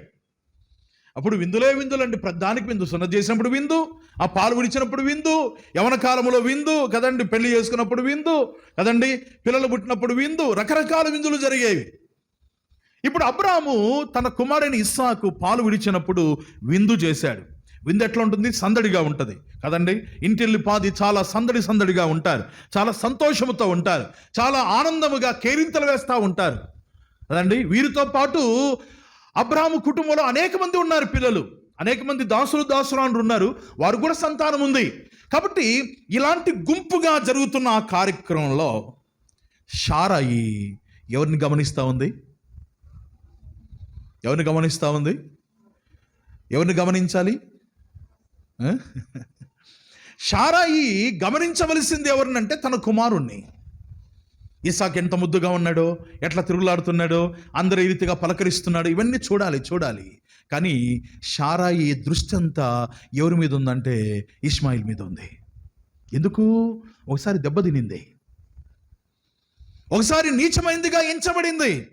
ఇప్పుడు తన కుమారుడు పాలు విడిచిన ఆ సమయంలో, మామూలుగా పాలు విడిచే సమయానికి పిల్లలు బాగా బొద్దుగా ఉంటారండి, ముద్దుగా ఉంటారు, బొద్దుగా ఉంటారు, చాలా అందంగా కూడా కనబడతారు. అలా బుగ్గలు బాగా ఉబ్బి ఉంటాయి, పాలు తాగి చాలా ఆరోగ్యకరంగా ఉంటారు.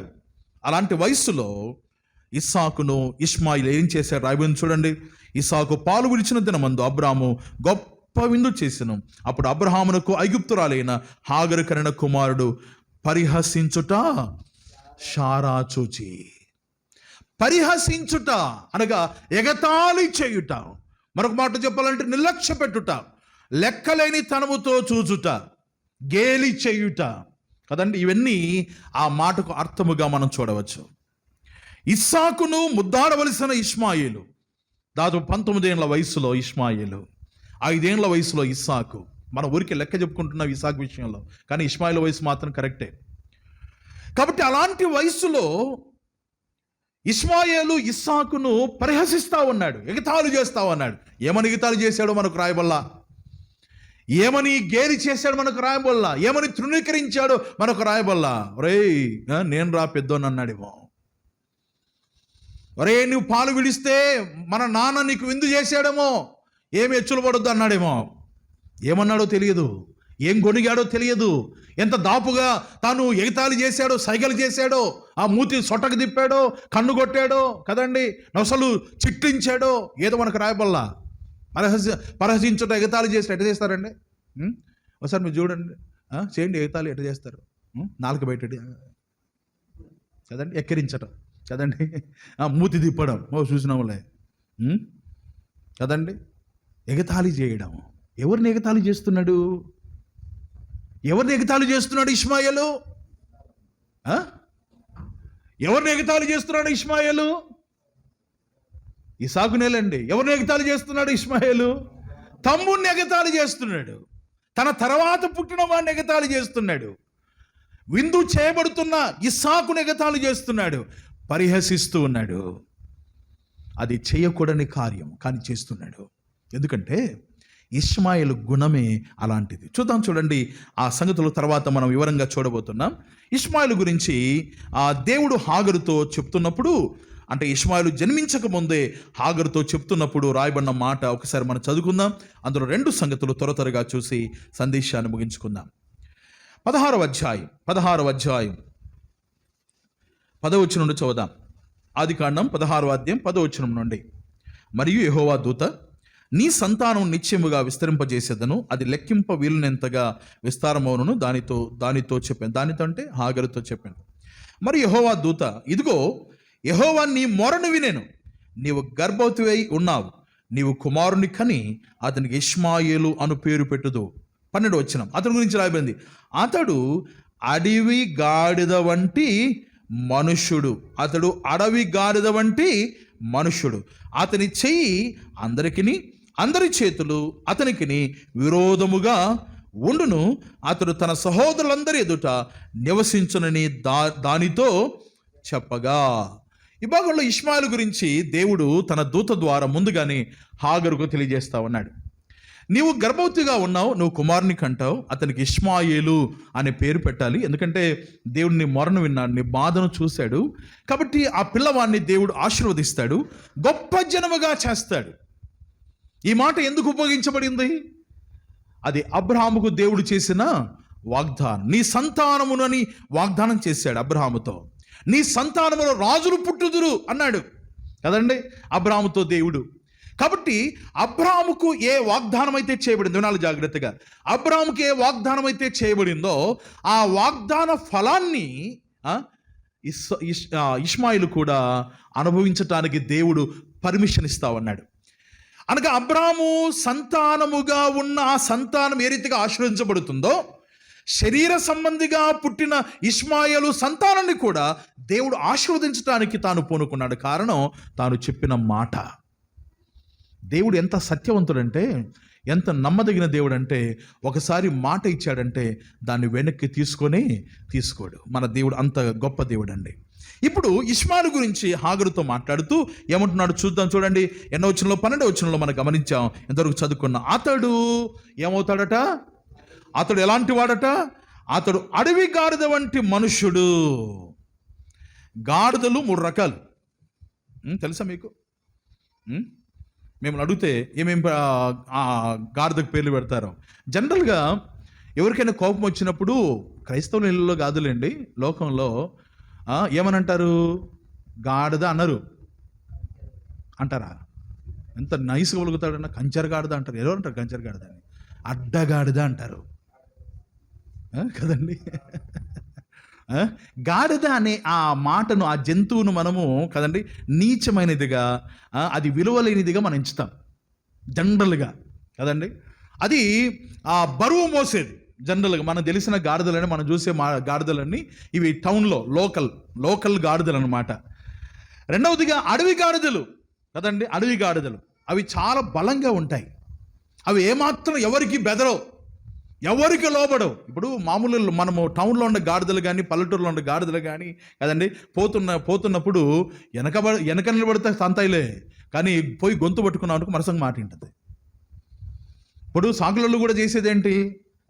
దాన్ని గొంతుకు టవల్ వేసుకొని లాక్కొని వచ్చి దాని మీద బట్టలు 3 వేసుకొని తీసుకుని పోతారు, అంతే. ఇవి మాట వింటాయి, కానీ అడవి గాడిదలు మాట వినవు. అడవి గాడిదలు చాలా కదండి తీవ్రమైన గాడిదలుగా ఉంటాయి. దాని గుణమే చాలా తీవ్రమైంది. అడవి గాడిదలు చాలా క్రూరంగా కూడా ఉంటాయి. అవి క్రూరంగా కూడా ఉంటాయి, తరుముతాయి కూడా అంట. అడవి గాడిదలు ఇతర జంతువులను, మనుషులను కూడా తరిమేవిగా ఉంటాయట. ఇక మూడవ రకం ఏంటంటే చాలా చిన్న గాడిదలు ఉంటాయట. అవి చాలా రేర్, ఎక్కడ కనబడవట. ఈ విధంగా 3 జాతులు ఉన్నాయట. ఒకటి సాధారణ గాడిదలు, రెండోది అడవి గాడిదలు, మూడోది చాలా చిన్న సైజులో ఉండే గాడిదలు ఉంటాయట. నేను కూడా వాటిని చూడలేదు. ఓకే, ఏ జీవులో కూడా చూడలేదు.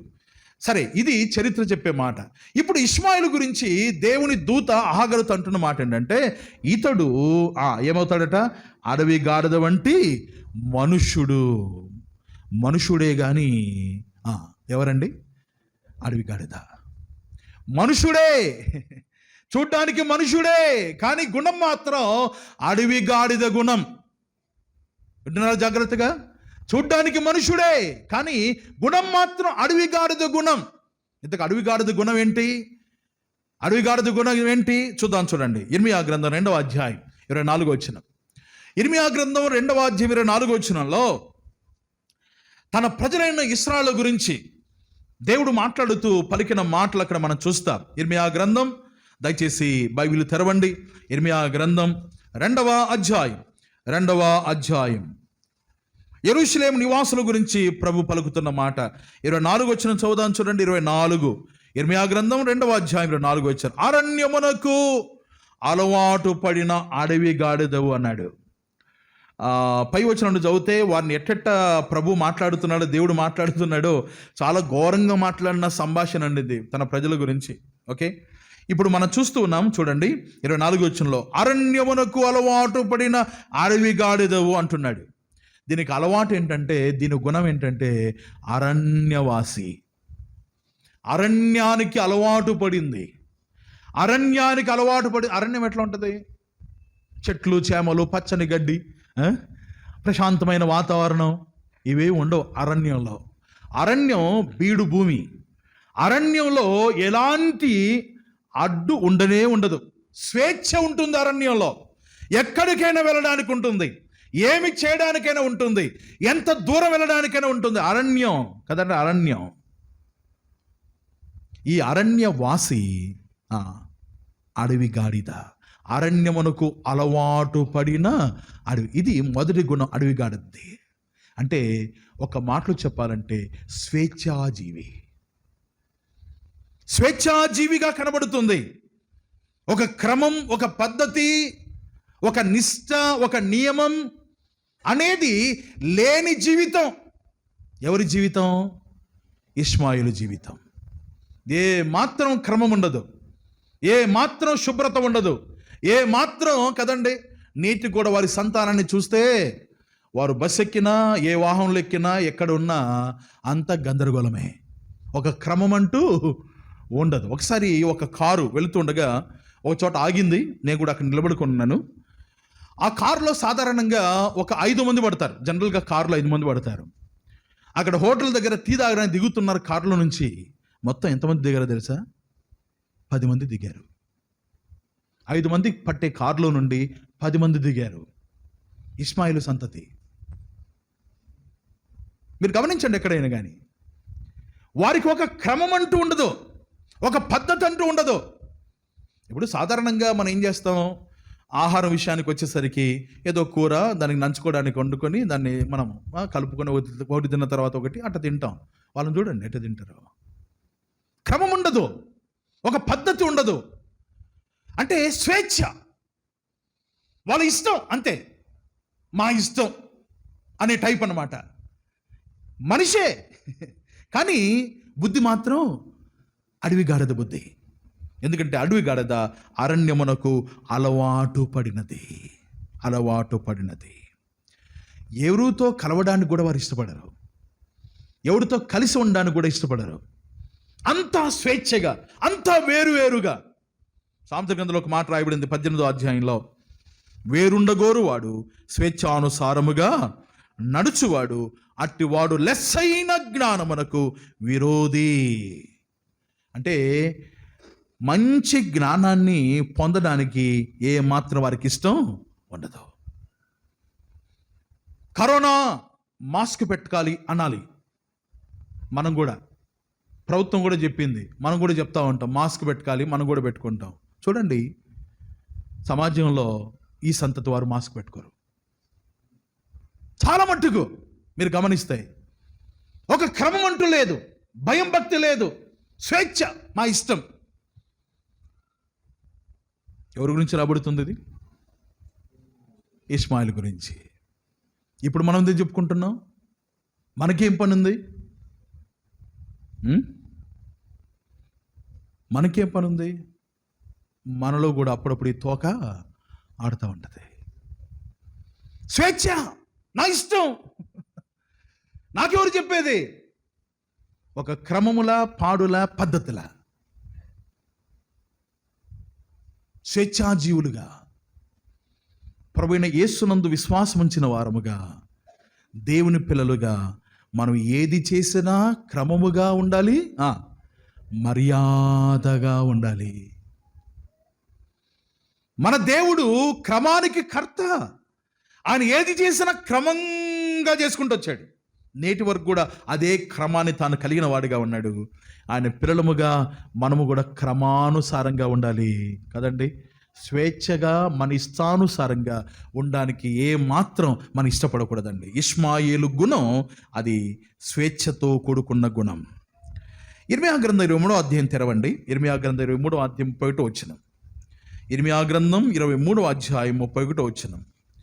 స్వేచ్ఛా జీవులు ఏ విధంగా ఉంటారో ఇక్కడ రాయబడింది చూడండి. స్వేచ్ఛగా జీవించేవారు, క్రమము, ఒక పద్ధతి, అదుపు లేనివారు ఎట్లా ఉంటారు రాయబడింది. 23వ అధ్యాయం 31వ వచనం చదువుదాం. 31. కాబట్టి తమ జత వాని యొద్ద నుండి నా మాటలను దొంగిలించు ప్రవక్తలకు నేను విరోధిని. ప్రవక్తల గురించి ఎలా చేస్తామన్నాడు. ఇదే యెహోవాకు, స్వేచ్ఛగా నాలుకలను ఆడించుకొనుచు దేవోక్తులను ప్రకటించు ప్రవక్తలకు నేను విరోధిని. అంటే స్వేచ్ఛగా నాలుకలు ఆడిస్తారట, మళ్ళీ ఏం చెప్తారట? దేవోక్తులు చెప్తారు. అంటే దేవుని మాటలు. అంటే స్వేచ్ఛగా మాట్లాడటం, మళ్ళీ దేవుని మాటలు ఆధారం చేసుకొని మాట్లాడటం. చూడండి 30వ వచనంలో, స్వేచ్ఛగా నాలుకలు ఆడించుకొనొచ్చు దేవోక్తులను ప్రకటించు ప్రవక్తలకు నేను విరోధిని. స్వేచ్ఛ, స్వేచ్ఛ, ఇష్టానుసారంగా మాట్లాడటం, మరలా దేవుని వాక్యాన్ని మాట్లాడటం. లోకములో ఇష్టానుసారంగా మాట్లాడటం, నోటిని అదుపు చేసుకోకుండా ఉండటం, మరలా దేవోక్తులను మాట్లాడటం. ఎంత విడ్డూరం అండి. నేను హైదరాబాద్ వెళ్ళాను. ఒక సహోదరునితో మాట్లాడుతున్నప్పుడు ఎంత విపరీతంగా మాట్లాడుతున్నాడో, చాలా విపరీతంగా, వేరే సంగతిని బట్టి. దేవుని వాక్యం మరలా అదే నోట వస్తుంది. ఏం లాభం? స్వేచ్ఛగా నోరు తెరుస్తూ మరలా దేవోక్తులను పలకటం, అది దేవుని దృష్టికి కదండి ఎంతో విరోధం. అలాంటి వారికి దేవుడు విరోధిగా ఉంటాడట. ప్రభునందు ప్రియ సోదరి సోదరులారా, యేసునందు విశ్వాసం ఉంచిన వారముగా, రక్షణ పొందిన వారముగా దేవుని వాక్య క్రమములో మనం ఉండాలి. దేవుని వాక్య పద్ధతిలో మనం ఉండాలి. దేవుని వాక్య క్రమాన్ని తూచా తప్పకుండా అనుసరించేవారుగా ఉండాలండి. లూకాసు వార్త 1వ అధ్యాయంలో దంపతులు కనబడతారు. వారి గురించి రాయబడిన మాట, వారు ఎట్లా ఉన్నారట? వీరిద్దరూ సకల విధమైన ఆజ్ఞల చొప్పునను న్యాయ విధుల చొప్పునను నిరపరాధులుగా నడుచుకొనొచ్చు దేవుని దృష్టికి నీతిమంతులై. ఎంత క్రమం అండి వారి జీవితంలో. ఎవరు ఆ దంపతులు? జకరియా, ఎలసబేతులు. ఎంత క్రమం! దేవుని ఆజ్ఞలు ఏవైతే ఉన్నాయో ఆ ఆజ్ఞల క్రమములో తాము నడుచుకుంటూ ఉన్నారు. కీర్తన 119లో మనం గమనిస్తాం, చాలా వచనాలు దేవుని వాక్య క్రమములో నడవడానికి భక్తుడు ఇష్టపడిన వాడుగా ఉన్నాడు. స్వేచ్ఛ అనేది మనం ఏమాత్రం కోరుకునే వారుగా ఉండకూడదు. సంఘ పెద్దల గురించి కూడా తీతును హెచ్చరిస్తూ పౌలు ఒక మాట రాశాడు చూడండి. 7వ వచనంలో, 1వ అధ్యాయం 7వ వచనంలో, సంఘ పెద్దలుగా ఉండేవారు కూడా అధ్యక్షులుగా ఉండేవారు, సంఘాన్ని కాచేవారు, సంఘాన్ని నడిపేవారు, సంఘ విషయంలో బాధ్యత గల వారు ఎట్లా ఉండాలి రాయబడింది చూడండి. ఎందుకనగా తీతు పత్రిక 1వ అధ్యాయం 7వ వచనం, ఎందుకనగా అధ్యక్షుడు దేవుని గృహ నిర్వాహకుని వలె నిందారహితుడై ఉండవలెను. అతడు స్వేచ్ఛాపరుడును, ముక్కోపియు, మద్యపానియు, కొట్టువాడును, దుర్లాభం అపేక్షించువాడును కాక. స్వేచ్ఛాపరుడుగా ఉండకూడదట. ఎవరండి? అధ్యక్షుడుగా ఉండేవాడు, సంఘ బాధ్యత గలవాడు, స్వేచ్ఛాపరుడుగా ఉండడానికి లేదు. ఆ విధంగా ఉన్నాడంటే అతడు యోగ్యుడు కానీ కాదు అని ఇక్కడ పౌలు హెచ్చరిస్తున్నవాడుగా ఉన్నాడు.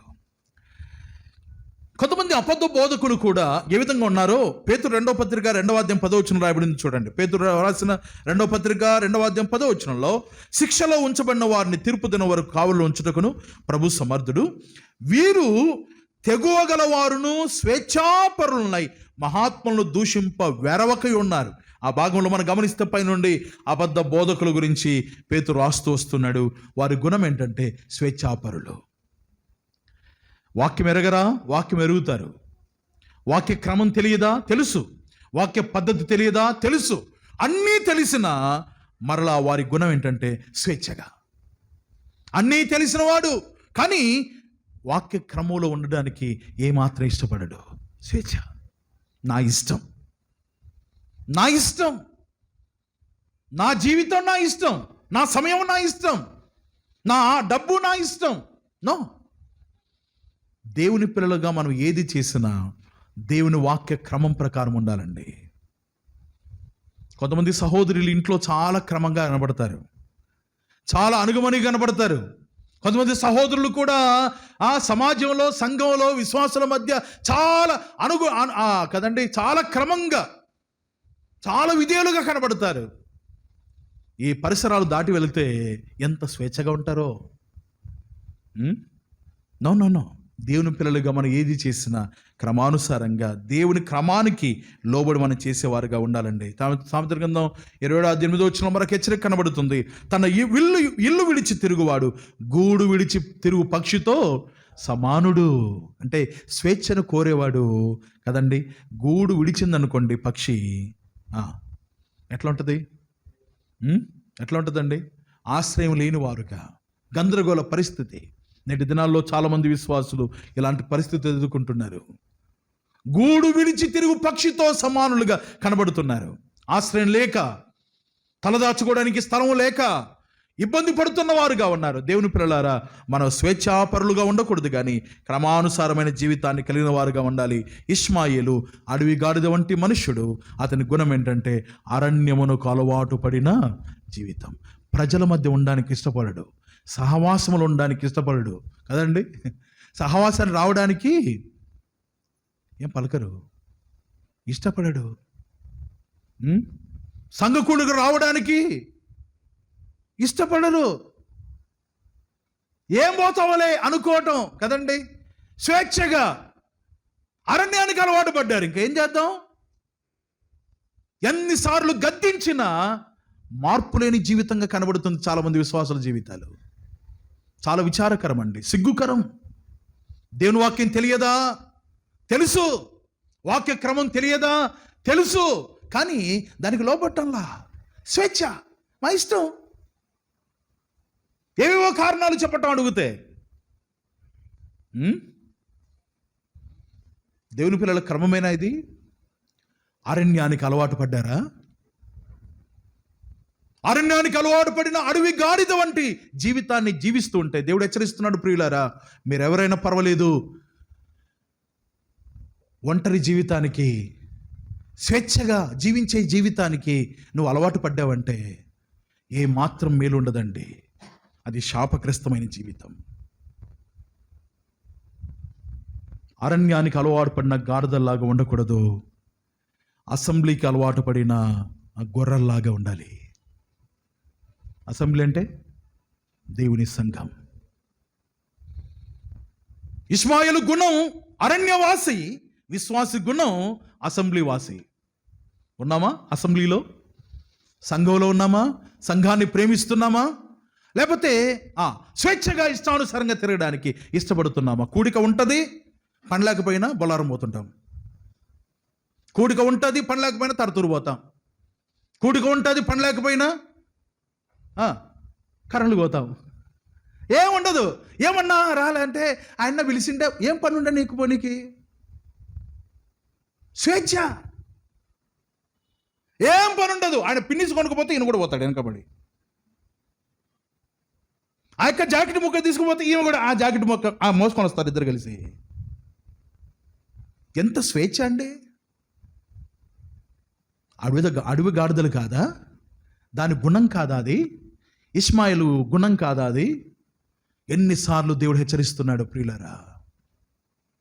ఎన్నిసార్లు గద్దించడం లోబడిన వాడు తిరుగు లేకుండా హఠాత్తుగా నాశనం అవుతాడు. దేవుని వాక్యం సత్యమైందండి. దేవుడు ఇంకా ప్రేమిస్తున్నాడు. స్వేచ్ఛగా బ్రతకడానికి ఇష్టపడుతున్నావు కదా. కొంతమంది సహోదరులు ఉన్నారండి, పెళ్ళైన వారు కాపురాలు చేయడానికి ఇష్టపడటంలా, భర్త మాట వినడానికి ఇష్టపడటంలా, భర్తకు లోబడి ఉండడానికి ఇష్టపడటంలా, స్వేచ్ఛగా సంచరించడానికి ఇష్టపడుతున్నారు. భర్తతో ఫోన్లో అంతసేపు మాట్లాడదు అక్క, భార్యతో అంతసేపు మాట్లాడు ఫోన్లో. భార్య ఫోన్ చేస్తే పెట్టేయి అంటే ఫోన్ చేస్తా ఉంటాడు. స్వేచ్ఛగా ఇతరులతో మాట్లాడడానికి ఇష్టపడతాడు. చెప్పు, ఇంకేంటి, ఏమైనా విశేషాలు ఉన్నాయా, పిఆర్సి సంగతి ఎట్లుంది? స్వేచ్ఛ, ఏది క్రమమో దాన్ని చెయ్యని పరిస్థితి. దేవుని పిల్లలారా, దేవుడు హెచ్చరిస్తున్నాడు ఉదయకాల సమయంలో వాళ్ళందరినీ, దేవుని క్రమానికి లోబడదాం. అరణ్యానికి అలవాటు పడిన అడవి గాడిదల్లాగా ఉండకూడదు. దేవుని గణపరిచే ఆయన గొర్రెల్లాగా మనం ఉండాలి, గొర్రె పిల్లల్లాగా మనం ఉండాలి. ఎదురు తిరిగి బిరుసుతనంతో గర్వంతో ప్రవర్తించేవారుగా ఉంటే నాశనం కాచుకొని ఉంటుందండి. అడవి గాడిద చాలా బిరుసుదట, ఎవరికి తల వంచదట. నేటి దినాల్లో చాలామంది విశ్వాసులు కూడా బిరుసుగా తయారైపోయారు. ఏ మాటకు తల వంచరు. నువ్వేంటి నాకు చెప్పేది, ఆఫ్టర్ ఆల్ అన్నట్టుగా ఉన్నారు. ఇప్పుడు ఆఫ్టర్ ఆల్ కావచ్చు, ఆ తర్వాత నీ జీవితం ఎట్లా అవుతుందో ఎవరికి తెలియదు, దేవునికి తెలుసు. హెచ్చరిస్తున్నాడు. అడవి గాడిదల్లాగా ఉండకూడదండి, క్రమానికి అలవాటు పడిన వారుగా ఉండాలి. కొంతమంది బంధువులు వచ్చినారంటే ప్రార్థనకు రారు కదండి. బంధువులు వచ్చారంటే ప్రార్థన రారు. ఏమమ్మా ప్రార్థన అంటే, బంధువులు వచ్చారన్నా, బంధువులు వస్తే ఏమి, వారిని కూడా ప్రార్థన పిలుచుకురాకూడదా? వారికి వంటలు చేస్తూ, వారిని తుడుస్తూ, వారి మూతులు తుడుస్తూ, ముక్కులు తుడుస్తూ, ఇదేనా జీవితం? భయం లేదా? దేవుని భయం, ఒక క్రమం అంటూ లేదా? నేను చాలామందికి చెప్తా ఉంటాను, వ్యాపారస్తులకు, సొంత వృత్తి చేసిన వారికి, మన స్థానిక సంఘస్థులకే. ఈరోజు బేస్తవారం, ఏం షాప్ మూసేశారు, ఈయన చర్చికి పోయి ఉంటాడు. ఏమి ఆయన రాలేదు పనికి, ఈరోజు ఆదివారం చర్చికి పోయి ఉంటారు. ఇది లోకం మన నుంచి నేర్చుకోవాల్సిన క్రమం అండి. ఈడ కూడికలు జరుగుతున్నా, ఈడ సంఘ కార్యక్రమాలు జరుగుతున్నా, ఆదివారం ఆరాధన జరుగుతున్నా, క్రమానికి లోబడకుండా స్వేచ్ఛగా ప్రవర్తిస్తున్నామంటే ఇష్మాయేలు గుణం కాదా అది? పల్లెటూరులో కూడికలు పెడతా ఉన్నాం, బ్రౌన్ కొట్కూరులో, కొణదేల్లో, తరుతూరులో. కొంతమంది విశ్వాసులు కనబడరు. స్వేచ్ఛ, రండి ప్రార్థన కంటే రారు. ఏదేదో సాకులు చెప్తారు, ఏదేదో కదండి కారణాలు చెప్తారు.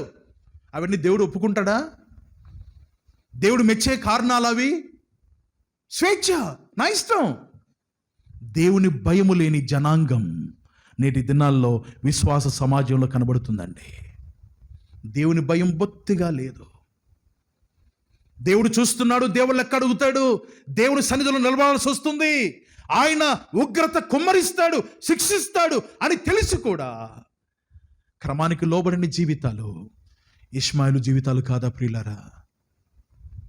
క్రమానికి లోబడదాం, స్వేచ్ఛాజీవులుగా వద్దు. దేవుని వాక్య క్రమానికి లోబడదాం, వాక్యాన్ని అనుసరిద్దాం, వాక్య క్రమంలో ఉందాం. ఇష్మాయేలు అడవి గాడిద వంటి మనుష్యుడు, అడవి గాడిద అరణ్యమునకు అలవాటు పడింది. మరొక మాట ఇష్మాయేలు గురించి హాగరుతో దేవుడు అంటున్నాడు, దేవుని దూత అంటున్నాడు చూడండి. ఆదికాండం గ్రంథం 16వ అధ్యాయం 12వ వచనం. అతడు అడవి గాడిద వంటి మనుష్యుడు, అతని చెయ్యి అందరికిని, అందరి చేతులు అతనికి విరోధముగా ఉండును.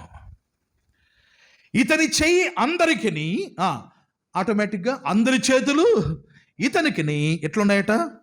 విరోధం. అంత విరోధమే, అంత ఎదురే. ఒక మాటలో చెప్పాలంటే కదండి, అంతా ఎదురే. నేటికి అదే పరిస్థితి వీరిని బట్టి ప్రపంచం ఎదుర్కొంటుంది కదండి. అంతా ఎదురే, అంతా ఎదురే. ఎవరితో సమాధానం, నెమ్మది అనేది ఉండదు. అంతా విరోధమే, అందరికీ విరోధం, అందరు వీరికి విరోధం. అంతేనండి. ఇతని చెయ్యి అందరికి విరోధముగా, అందరి చేతులు ఇతనికి విరోధముగా. విరోధమైన బుద్ధి, విరోధమైన ఆలోచన, విరోధమైన కార్యక్రమాలు నేటి దినాల్లో సంఘాల్లో కనబడుతున్నాయండి. చాలా విచారం. ఈ మాటలు వింటున్న వారంగా మన అంతరంగం విరోధముతో ఉందా, సమాధానంతో ఉందా? విరోధ భావంతో ఉన్నామా, సమాధానంతో ఉన్నామా? పలకరింపు బాగుంది, వింటున్నారు జాగ్రత్తగా. పలకరింపులు బాగున్నాయి, పరిచర్యలు బాగున్నాయి, కానీ మనసు మాత్రం బాగలేదు. ఏదో ఒక మూల విరోధం, ఏదో ఒక మాటలో విరోధం, ఏదో ఒక ఆలోచనలో విరోధం. ఇష్మాయేలు అందరికి విరోధి, అందరూ ఇతనికి విరోధులు. ఎవరిని బట్టి విరోధం? ఇష్మాయేలుని బట్టే కదా. అందరిని బట్టా? కాదే. ఇష్మాయేలు విరోధిగా ఉన్నవాడండి. ఈ విరోధం అనేది ఆదిమ కాలం నుండి వస్తూనే ఉంది. విరోధం అనేది దేవునికి విరోధముగా జీవించిన వారు అనేక మంది ఉన్నారు. దేవుని భక్తులకు విరోధముగా జీవించిన వారు అనేక మంది ఉన్నారండి. బైబిల్ చరిత్రలో, నేటి చరిత్రలో కూడా విరోధులుగా ఉంటే ఏ మాత్రం ఆశీర్వాదం ఉందండి, ఏ మాత్రం దీవెన ఉండదు. మనము అందరితో కలిసిమెలిసి ఉండాలి, అందరితో సమాధానముగా ఉండాలి. నేను దినాన హైదరాబాద్లో ఒక పంచాయతీ చేయడానికి వెళ్ళాను. చాలా హృదయ వేదన, చాలా బాధ. సమాధాన విషయమైన సంగతులు ఎన్నిసార్లు చెప్పినా నో నో నో. ఎంత కఠినమైన హృదయం. దేవుని వాక్యం తెలియదా? తెలుసు. వాక్యక్రమం తెలియదా? తెలుసు. సమాధానాన్ని వెంటాడాలని తెలియదా? తెలుసు. అపవాది తంత్రాలు తెలియవా? తెలుసు. కానీ విరోధం విరోధం విరోధం. దేవుని పిల్లలారా, విరోధమైన మనస్సు వివాదాలు తీసుకొని వస్తుంది. వివాదాలు విభజన తీసుకొని వస్తాయి. విరోధమైన మనస్సు వివాదాలు తీసుకొని వస్తుంది, వివాదాలు విభజన తీసుకొని వస్తాయి. చాలా జాగ్రత్తగా ఉండాలి విరోధ విషయంలో.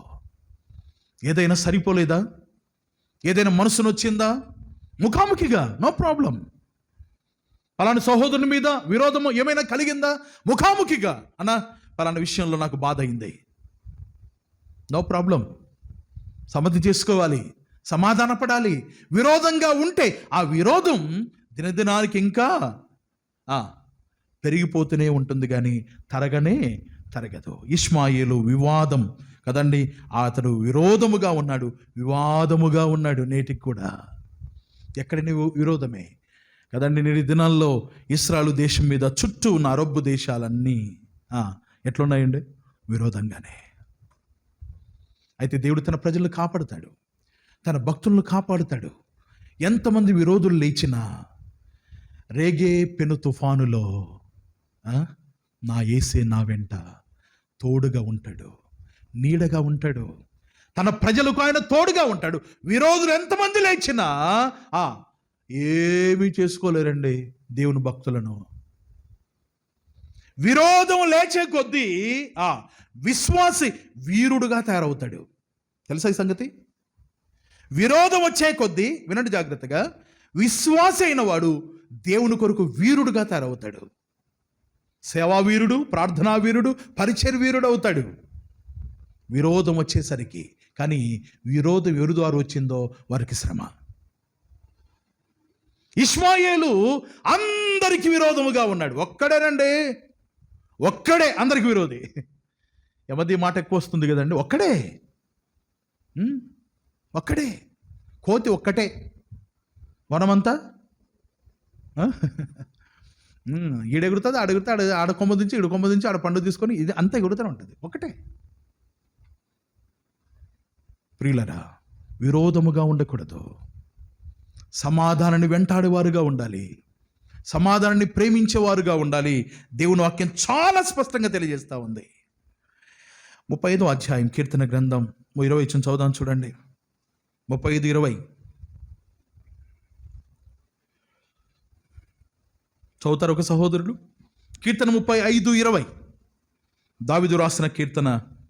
ఈ కీర్తన అందులో ఒక శ్రేష్టమైన మాట అక్కడ కనబడుతుంది. వారి గుణం ఏ రీతిగా ఉంటుందో, వారి బుద్ధి ఏ రీతిగా ఉంటుందో దేవుడు రాశాడు. చదువుదాం చూడండి. కీర్తన 35:20 వారు సమాధానపు మాటలు మాట్లాడరు, దేశమందు నెమ్మదిగా ఉన్న వారికి విరోధముగా వారు కపట యోచనలు చేయుదురు, వారు కపట యోచనలు చేయుదురు. వారి గుణం చూడండి. సమాధానపు మాటలు ఆడరంటే అర్థం ఏంటి? మాట్లాడనే మాట. సమాధానానికి ఆమడ దూరం ఉంటారనమాట. దేశమందు నెమ్మదిగా ఉన్న వారికి విరోధముగా వారు కపట యోచనలు చేయుదురు. ఎంత ఘోరమైన సంగతి అండి. నెమ్మదిగా ఉన్న స్థలంలో గందరగోళం రేపేవారు. నెమ్మదిగా పరిచర్య జరుగుతూ ఉంటే గందరగోళం చెప్పేవాళ్ళు. అందుకే లోకంలో ఒక సామెత, పానకం ఎందుకు చేసుకుంటాం? తాగడానికి చేసుకుంటాం. పానకం, రుచిగల పానకం. దాంట్లో ఏముంటుందట? పుడక కదండి. పానకంలో పుడక కనపడింది. ఇప్పుడు ఒకసారి నంద్యాలలో కాఫీ తాగుతా, వేరే సహోదరు కనపడితే దారిలో కాఫీ తాగుతానంటే వెళ్ళాను. హోటల్లో కాఫీ తీసుకుని టేబుల్ పెట్టేసరికి ఈగ వచ్చి దాంట్లో పడింది. ఈగ వచ్చి పడితేనే తాగుతామా? ఈగ పడితే కదండి. పానకంలో నెమ్మదిగా ఉన్న స్థలంలో కదండి ఏం చేస్తారంట? వారు విరోధముగా కపట యోచనలు యోచిస్తారు, కపటముగా ప్రవర్తిస్తారు. వారిని కపట సహోదరులు అంటారు. తెలుసా ఈ నిర్వచనం మీకు? వారిని ఏమంటారు? కపట సహోదరులు. పలుకుతారు ఒకసారి. వారిని ఏమంటారు? గట్టిగా పలకాలి. కపట సహోదరులు. కపట సహోదరులు పటపట ఉంటారు. తెలుసా ఈ సంగతి మీకు? కపట సహోదరులు పటపట ఉంటారు. పటపట అంటే పటపటలాడుతూ అంటారు కదండి. మరలా ఏమి దిగులు, చింత, బాధ, ఈ ముఖంలో ఏం ఇబ్బంది కనపడదు, అంత పటపటనే ఉంటారు. ఏం కనపడదు, అంత లోపల మాత్రం కపటం. ఇష్మాయేలు కదండి, ఎలాంటి వాడండి? అందరికి విరోధముగా ఉండేవాడు. ఆదిమ సంఘంలో, మొదటి సంఘంలో ప్రజలందరూ ఏం చేస్తున్నారంటే, వినండి జాగ్రత్తగా, ప్రజలందరూ ఏం చేస్తున్నారంటే తమ ఆస్తులు అమ్మటం, అపోస్తుల పాదం దగ్గర పెట్టడం, అక్కర్ల వారికి పంచిపెట్టడం. ఎట్లా ఉందంటే అది అంత ఉజ్జీవంగా, అంత పురికలుపుగా జరుగుతూ ఉంది. ఏసన్న 5 ఎకరాలు అమ్మొస్తే, నాకున్నది 5 ఎకరాలు అమ్మొస్తున్నానంటే పక్కన ఓకేసన్న నాకు 10 ఎకరాలు ఉంది అమ్మొస్తాను అని పోవడం, ఇంటికి పోవడం. కొనటోళ్ళు ఎంతమంది ఉన్నారు అప్పుడు? వీళ్ళ ఆస్తులు అమ్ముతుంటే కదండి. అమ్మడం, డబ్బు తేవడం, అపోస్తుల దగ్గర పెట్టడం, డబ్బు తేవడం, అపోస్తుల దగ్గర పెట్టడం, అపోస్తులు అక్కల గల వారికి ఇవ్వటం. ఇది చూశారు. చూసి మనమేం తక్కువనా అనుకున్నారు. ఎవరు? అన్య సప్పీరా, మనమేం తక్కువనా కదండి. బల తెలుసు కదండి వీళ్ళు మనకు. ఎవరంటే అన్య సప్పీరా అంటున్నారు. ఎన్నిసార్లు అట్లా చేయాలన్నా మనం? కానకల పాత్ర కరమును తాకంగా అనే పాటలో చివరి వచనంలో ఇంత ఇచ్చినావు కానీ అనేవే కదా, లాస్ట్కు చెంప దెబ్బ కొట్టినట్టు రాసినాడు ఆయన. ఇంత ఇచ్చావు కానీ సప్పిరావేగా అంటాడు కదండి. అన్య సప్పిరా ఏం చేశారంటే వీరంతా ఒక క్రమంలో కొనసాగుతున్నారు. ఆస్తులు అమ్మటం, అపోస్తుల దగ్గర పెట్టడం, ఇది ఒక క్రమం అక్కడ ఆదిమ సంఘంలో కనబడుతుంది. వీరు కూడా వెళ్ళారు. ఆస్తిని అమ్మారా లేదా? పొలం అమ్మారా లేదా? అమ్మారు. డబ్బులు వచ్చాయి లేదా? చెప్పాలి. డబ్బులు వచ్చాయి లేదా? వచ్చాయి. చేతికి వచ్చాయి లేదా? వచ్చాయి. తీసుకున్నారా లేదా? తీసుకున్నారు. తీసుకొచ్చారా లేదా? చెప్పండి. తీసుకొచ్చారా లేదా? తీసుకొచ్చారు. అన్నీ ఓకే. కానీ ఏం చేశారంటే అమ్మిన దాంట్లో డబ్బులు కొన్ని దాచిపెట్టారు. అంటే మిగతా వారు చేసేది ఏంటి, వీరు చేసేది ఏంటి? మిగతా వారికి విరోధముగా ఆలోచన చేశారు, పరిశుద్ధాత్మను మోసపరిచారని రాయబడింది అక్కడ. ఒకే దినాన కొన్ని గంటల తేడాతో భార్యాభర్తలు ఇద్దరు చనిపోయారు. దేవుడి కోపం వచ్చిందంటే ఆయన దయ చూపడండి. విరోధముగా లేచేవారిని, విరోధముగా తలంపులు తలంచేవారిని దేవుడు ఏమాత్రం సహించలేడండి. అలాంటి వారు ఆయనకు విరోధులుగా కనబడతా ఉన్నారు. మరొక అలంకార భాష రాయబడింది, ఆ మాట చదువుదాం చూడండి. కీర్తన 37:20 37వ కీర్తన 20 ఒక అలంకార భాష రాయబడింది. భక్తిహీనులు నశించిపోదురు, యెహోవా విరోధులు మేత భూముల సొగసును పోలి ఉందురు. విరోధులు ఎట్లా ఉంటారట? మేత భూముల సొగసు. ఇప్పుడు తలలెత్తండి పైకి. మేత భూములు ఎంత సొగసుగా ఉంటాయి చూసారు ఎప్పుడైనా? మేత భూములు, మేత భూములు అంటే ఏంటి? పచ్చిక గల ప్రదేశాలు. మేత అంటే పశువులు మేత మేసే ఆ ప్రదేశాలు ఎంత సంతోషంగా కనిపిస్తాయో కదండి. చాలా ప్రశాంతత ఉంటుంది అక్కడ. అంత పచ్చని గడ్డి, ఆకు పచ్చ కనపడుతుంది. దానివైపు చూస్తే చాలు ఎంత ఉల్లాసం అనిపిస్తుందో. వీళ్ళు కూడా ఎట్లుంటారట? అట్లనే ఉంటారు, అట్లే ఉంటారు. ఆ తర్వాత రాయబడింది, అది కనబడకపోనట్లు వారు పొగవలే కనబడకపోదు. ఎంత విచారం అండి, ఎంత అలంకార భాష రాయబడింది చూడండి ఇక్కడ. విరోధులు మేత భూముల సొగసును పోలి ఉందరు, కానీ అది ఏమవుతుంది? మేత భూమి ఒకానొక దినాన ఎండిపోయి కనబడకుండా పోతుంది. అట్లనే అవుతారట విరోధులు. దేవుని పిల్లలారా, ఎవరికి విరోధులుగా ఉన్నారు? మీ తోటి దేవుని పిల్లలకు విరోధుగా మీరున్నారా? దేవుని సంఘానికి విరోధులుగా ఉన్నారా? దేవునికి విరోధులుగా ఉన్నారా? ఒకసారి ఆలోచన చేద్దాం. ఇష్మాయేలు అతడు అందరికీ విరోధి. ఇవి శరీర కార్యాలండి, ఇవి శరీర కార్యాలు. ఇష్మాయేలు ఇస్సాకును అపహసించాడు, ఎగతాళి చేశాడు. శరీర కార్యం కనబడతా ఉంది. ఎందుకంటే వాని బుద్ధి అడవి గాడిద మనుష్యుడు. అతడు అనేకులకు విరోధి. అడవి గాడిద గుణం ఏంటంటే అది అరణ్యము ప్రేమిస్తుంది. అరణ్యాన్ని వదిలిపెట్టి అక్కడ కింద చాలా ఘోరమైన మాట కూడా రాబడి, కామాతురత కలిగి. దాని బుద్ధి మంచిది కాదు, దాని గుణం మంచిది కాదు, దాని ఆలోచన మంచిది కాదు. అడవి గాడిద ఆలోచన. ఇష్మాయిలు గురించి దేవుడు పలికిన మాట ఇది మనకు హెచ్చరికగా ఉంటుండగా మన జీవితాన్ని పరిశీలన చేసుకుందాం. ఏ విధంగా ఉందాం? స్వేచ్ఛాజీవులుగా ఉన్నామా? దేవుడు స్వతంత్రం ఇచ్చాడులేండి. రక్షణను అనుగ్రహించి పాపం నుండి విడుదల కలిగించి స్వాతంత్రులుగా మనల్ని చేశాడు. ఇది ఆత్మ సంబంధమైన స్వాతంత్రం. కానీ ఈ స్వాతంత్రాన్ని ఆధారం చేసుకొని చాలామంది స్వేచ్ఛగా గడపడానికి ఇష్టపడుతున్నారండి. ఇదే చివరి దినం కావాలి, స్వేచ్ఛగా గడపడానికి. దేవుడు మాట్లాడుతుండగా, దేవుడు హెచ్చరిస్తుండగా ఇష్మాయేలు గుణంలాగా కాకుండా దేవుడు ఇష్టపడే గుణం కలిగి ఉండి ఆయన గణపరచడానికి తగిన కృప దేవుడు మనకు అనుగ్రహించునుగాక. అబ్రహాము కుమారులు, అన్నదమ్ములు ఇష్మాయేలు, ఇస్సాకు. ప్రభుచితమైతే మిగతా సంగతులు మా వచ్చే వారాల్లో మనం ధ్యానం చేద్దాం. తల వంచండి, ప్రార్థన.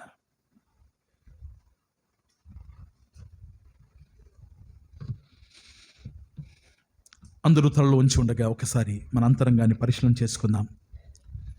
ఏ రీతిగా ఉంది మన జీవితం?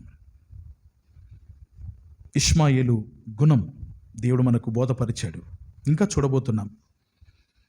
ఈ ఉదయకాలంలో దేవుడు బోధించిన సంగతుల్లో మన లోపాలు ఏవైనా కనబడుతున్నట్లయితే ప్రభు సన్నిధిలో ఇక్కడే ఏమాత్రం ఆలస్యం చేయకుండా ప్రభు దగ్గర క్షమాపణ కోరుకుందాం, సరిచేయబడదాం. ఆయన ఆత్మరూపిగా మన మధ్య సంచరిస్తున్నాడు. మన హృదయ స్పందన ఆయనకు తెలుసు. హృదయం అనే తలుపు దగ్గర నిలబడి ఉన్నాడు.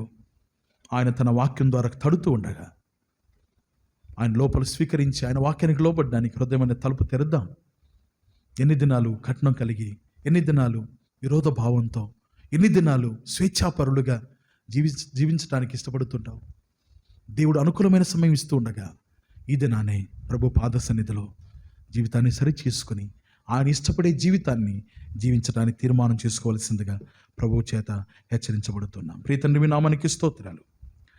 ఉదయకాల సమయంలో అందించిన మీ లేఖనాలను బట్టి మిమ్మల్ని స్తుతిస్తున్నాం నాయన. ఇష్మాయిలు అబ్రహాము సంతానమే, కానీ అతని గుణం చాలా విపరీతంగా ఉంది. ఆ సంగతులు మీరు మాకు బోధపరిచినందుకు మీకు స్తోత్రం. తమ్ముని ప్రేమించవలసిన వాడు, తమ్ముని విషయంలో దయ చూపవలసిన వాడు, తమ్ముడిని హత్తుకోవలసిన వాడు, కానీ అతని గుణం అతని జీవితాన్ని ఇస్సాకు దూరం చేసింది. దేవా, మా జీవితాలు ఆ రీతిగా ఉండకుండా మీరు హెచ్చరించినందుకు మీకు స్తోత్రం. కనికరించండి, కృపను చూపించండి. స్థానిక సంఘముగా మీ వాక్య క్రమంలో మేమందరము పెరగడానికి, ఎదగడానికి, కొనసాగడానికి, సిద్ధపడడానికి మీరే సహాయం చేయవలసిందిగా వేడుతూ చేరువచ్చిన ప్రతి బిడ్డను మీరు దీవించండి. ఇది నన్ను ఎందరైతే మీ సన్నిధికి రాలేకపోయారో వారందరినీ మీరు కరుణించి వారికి మరొక సమయాన్ని మీరు ప్రాప్తింప చేయవలసిందిగా వేడుతూ సమస్తమైన మహిమ మీకు ఆరోపిస్తూ రక్షకుడు, విమోచకుడు, ప్రాణప్రియుడైన యేసు ప్రభు వారి శ్రేష్టమైన నామమున స్తోత్రము చెల్లించి ప్రార్థించి వినయలోమై వేడుకొనుచున్నాము తండ్రి. ఆమేన్. ఆమేన్. అందరికి వందనాలు. సెలవు తీసుకుందాం.